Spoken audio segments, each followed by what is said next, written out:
دنیا کی جو عدالتیں ہیں، کچہریاں جو ہے نا، یہ عدالت ہے، عدالت عدالت نہیں ہے، عین سے نہیں ہے، یہ الف سے ہے، آ سے عدالت، یہ 4 لفظ آتے ہیں، عدالت، اس کا مطلب جانتے ہو؟ اس کی فل فارم کیا ہوئی؟ آ سے آؤ، دا سے دعویٰ کرو، لا سے لڑو، تا سے تباہ ہو جاؤ، یہ ہے عدالت کا مطلب۔ یہ آج ہمارے ہندوستان کی عدالت نے یہ دیا، اس عدالت میں آؤ، دعویٰ کرو، لڑو، تباہ ہو جاؤ۔ فیصلہ اس وقت ہوتا ہے جب امیر لوگوں کی کوٹھیاں بک جاتی ہیں، غریب کی ارتھی اٹھ جاتی ہے، جنازہ نکل جاتا ہے، تب یہاں سے فیصلہ ہوتا ہے۔ یہ محمد رسول اللہ کی عدالت نہیں ہے میرے بھائیوں، یہ عدالت یہاں کیا ہے؟ کسی بھی دھرم کا کوئی ماننے والا ہو، لڑکا لڑکی راضی، کورٹ میرج ہو گئی، اب کیسے رہا جائے؟ عدالت آپ کو لکھ کے نہیں دے گی۔ عیسائی لڑکی، ہندو لڑکا، دونوں میں پیار ہو گیا، باپ کو گولی مارو، ماں کو گولی مارو، بھاگ جاؤ، عدالت میں چلے جاؤ، کورٹ میرج ہو گئی۔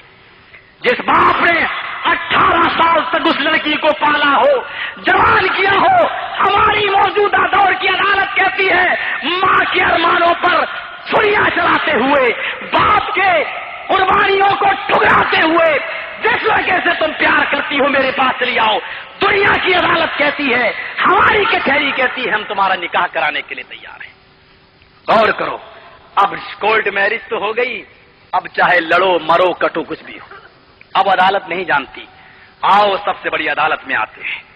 محمد رسول اللہ صلی اللہ علیہ وسلم سے پوچھو کہ اگر کسی کی بیوی بڑی ہے تو وہ کیسے اپنی بڑی بیوی کے ساتھ رہے، اور کسی کی بیوی چھوٹی ہے تو وہ کیسے چھوٹی بیوی کے ساتھ رہے؟ اللہ کے نبی سے پوچھو گے، جواب ملے گا حدیث کی کتابوں میں، او لوگو اگر تمہاری بیوی عمر میں تم سے بڑی ہے تو ویسے تم اپنی بڑی بیوی کے ساتھ رہو جیسے میں حضرت خدیجہ کے ساتھ رہتا ہوں۔ دیکھو میری عمر 25 سال اور حضرت خدیجہ کی عمر 40 سال، تم ویسے رہو جیسے میں اپنی بیوی حضرت خدیجہ کے ساتھ رہتا ہوں، اور بے فرض اگر تمہاری بیوی تم سے چھوٹی ہے تو ایسے رہو جیسے میں اپنی بیوی حضرت عائشہ کے ساتھ رہتا ہوں کہ میری عمر 54 سال اور میری بیوی عائشہ کی عمر 9 سال۔ یعنی تمہاری بیوی چھوٹی ہے، کیسے رہا جائے یہ بھی محمد الرسول اللہ کی عدالت سے سیکھو، اس مدرسے سے سیکھو۔ تمہاری بیوی بڑی ہے تو وہ بھی کیسے رہا جائے یہ بھی جناب محمد الرسول اللہ صلی اللہ علیہ وسلم سے سیکھو۔ میرے پیارے ساتھیوں، غور کرو اور پھر اندازہ لگاؤ کہ اسلام تمہیں کیا دیتا ہے، اسلام کی شکشا کیا ہے۔ اسلام تمہارے اوپر سود کو حرام قرار دیتا ہے۔ اسلام یہ کہتا ہے کہ تم شادیاں کرو، اور شادیوں کا مقصد کیا ہے؟ شادی کا مطلب ہے کہ تم اولاد یعنی جن سنکھیا تعداد بڑھنی چاہیے۔ خود اللہ کے نبی نے فرمایا او لوگو تزوجوا الودود الولود فانی مکاثر بکم الامم، تم نیک ایسی عورتوں سے شادیاں کرو جو زیادہ بچے جننے والی ہوں، کیونکہ قیامت کے دن میں اپنی امت کی اکثریت کو دیکھ کر فخر کروں گا۔ قیامت کے دن میں اپنی امت کی تعداد کو دیکھ کر فخر کروں گا۔ اب ذرا غور کرو میرے بھائیوں، کچھ دن پہلے پیپروں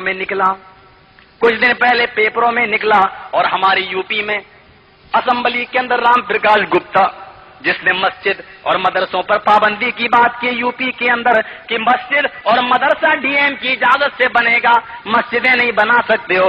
ابھی اسمبلی میں میٹنگ ہوئی تھی لکھنؤ کے اندر، میں گیا ویدھان سبھا میں نے کہا کہ یہ بل اس وقت تک پاس نہیں ہوگا جب تک کہ سارے مسلمان اس پر دستخط نہ کر دیں، سارے مسلمانوں کی زبان سے یہ مستحکم فیصلہ نہ ہو جائے۔ بہت دیر بحث ہوئی، بحث میں ایک مسئلہ چھڑ گیا، سارے جو ممبر تھے، جو اسمبلی کے اندر ممبر تھے لکھنؤ کے اندر، وہیں پر ایک بات چل گئی کہ مسلمانوں میں یہ 2-2 3-3 جو شادیاں کی جاتی ہیں یہ بھی غلط ہے، سب کے لیے ایک قانون بننا چاہیے اور سب کو ایک پتنی رکھنے کی اجازت ہونی چاہیے۔ ہم نے کہا ابھی مسجد والا مسئلہ اٹھایا رام پرکاش گپتا نے، اور ابھی شادی والا مسئلہ اٹھا رہا ہے، کہہ رہا ہے 2 شادی جو کرے اس کو سزا ملنی چاہیے، جو 3 شادی کرے اس کو سزا ملنی چاہیے۔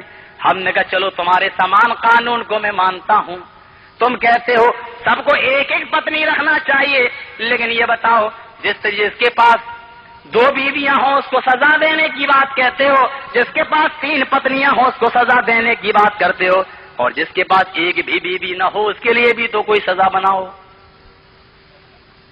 کہنے لگا کیا مطلب؟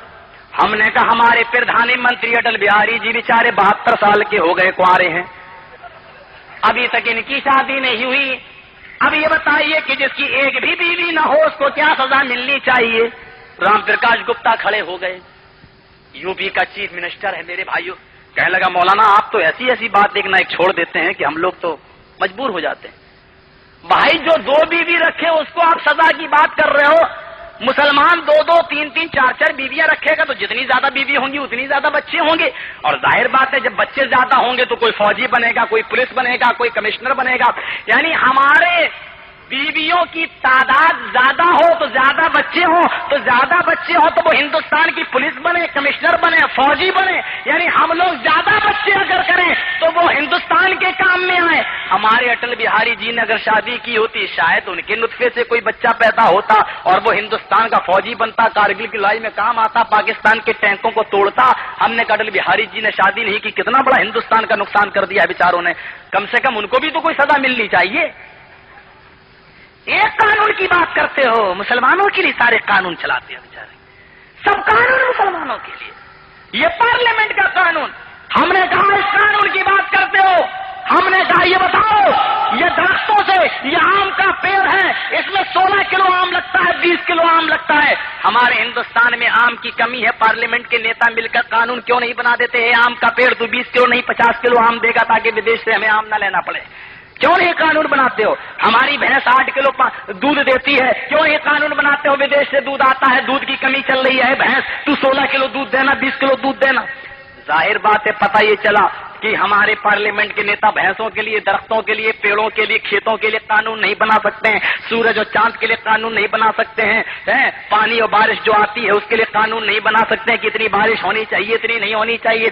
تو ان تمام چیزوں پر کس کا قانون چل رہا ہے؟ کوئی تو ہوگا میرے بھائیوں، جو درختوں کے لیے قانون بنائے ہوئے، جو سورج کے لیے قانون بنائے ہوئے، جو بھینسوں کے لیے قانون بنائے ہوئے ہیں، جو کھیتوں کے لیے قانون بنائے ہوئے، وہ کون سی ذات ہے؟ پارلیمنٹ کے نیتا جواب دیتے ہیں وہ ذات اللہ کی ہے، وہ ذات ایشور کی ہے، اسی کا قانون سب پر چلتا ہے۔ تو جو ساری مخلوق پر قانون چلاتا ہو وہی ذات اس لائق بھی ہے کہ وہ انسانوں پر بھی اپنا قانون چلائے۔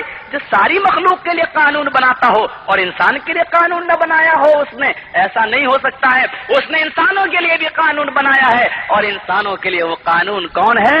وہ قانون ہے قرآن کریم۔ اور میرے بھائیوں، اس قرآن کو ہمیں اور آپ کو نافذ کرنا ہوگا۔ اس قرآن کی پوتر شکشا ہمیں اٹل بہاری جی کو بھی دینا پڑے گی اور بال ٹھاکرے جی کو بھی دینا پڑے گی، بڑے پیار سے۔ اور ہمارا کیا کہنا، ہمارا نصیبہ بہت اچھا ہے، ہماری تقریروں میں شہروں میں اسپیشل CID بھی بھیجی جاتی ہے۔ مولانا جرجیز کی تقریر ہو رہی، جاؤ CID والے بیچارے وہ چھوٹا والا ٹیپ لے کے آتے ہیں جس میں بالکل چھوٹی سی کبوتر کے انڈے کے برابر کیسٹ ہوتی ہے، اتنی سی کیسٹ میں ٹیپ کر کے اٹل بہاری جی کو سناتے ہیں، بال ٹھاکرے جی کو سناتے ہیں۔ بال ٹھاکرے نے ایک مرتبہ مجھے بلایا، آپ نے تو سنا ہی ہوگا، کیا بتاؤں، شروع میں تو مجھے ڈر لگا، یا اللہ کہیں، بڑے دھڑلے سے بول رہا تھا باندرا کے چوراہے پر۔ لوگ سمجھتا ہے کہ مسلمان کون بولے گا ہمارے خلاف؟ بولا میں ہرے رنگ پہ پابندی لگاؤں گا، ہری جھنڈیاں دکھائی جاتی ہیں، میں ہرے رنگ پہ پابندی لگاؤں گا، دادر اسٹیشن کو لال رنگ سے رنگوں گا، میں ہرے رنگ کا ارتھی نکالوں گا، جنازہ نکالوں گا، ہرے رنگ کو ہندوستان سے میٹوں گا کیونکہ وہ اسلامی رنگ ہے۔ ہم نے کہا باندرا ہی میں تقریر میں قومی یکجہتی کے جلسے میں، ہم نے کہا CID والوں ٹھاکرے جی سے کہہ دینا ہرے رنگ سے دشمنی زیادہ مت کرو۔ ہم نے کہا ہرے رنگ سے اتنی نفرت ہے تو لوکی کھانا چھوڑ دیں، پالک کھانا چھوڑ دیں، اور لال رنگ سے اتنا پیار ہے تو کہہ دو گائے کا گوشت کھانا شروع کر دیں۔